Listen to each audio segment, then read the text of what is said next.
ঈদের দিনও সকালবেলা, আমি ঈদের দিন আজ ঈদ ফজরের নামাজ পড়ে আমি টেইলারের দোকানে দাঁড়ায় ছিলাম। আমার পাঞ্জাবিটা তখনও সেলাই হয় নাই।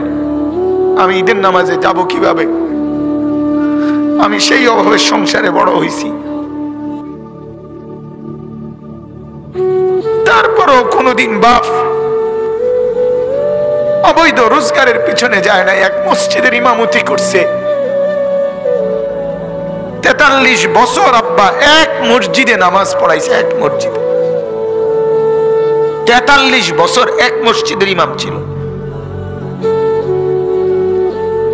আমার বাপ।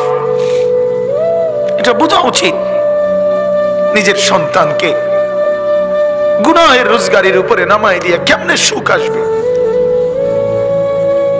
নিজের ঘরে হারামের সুদের টাকা, ঘুষের টাকা, চুরির টাকা, ডাকাতির টাকা, ওজনে কম দিয়ে ঠকবাজি করে, প্রতারণা করে, মিথ্যা বলে, ধোঁকাবাজি করে, নেশার সামানা বিক্রি করে, মদের উপকরণ বিক্রি করে, জুয়ার সামগ্রী বিক্রি করে, মানুষকে ঠকাইয়া প্রতারণা করে, মিথ্যা বলে যে টাকা আপনি ঘরে আনলেন, আপনি অনেক মানুষকে কষ্ট দিয়ে আপনার ঘরে সুখ আসবে কেমনে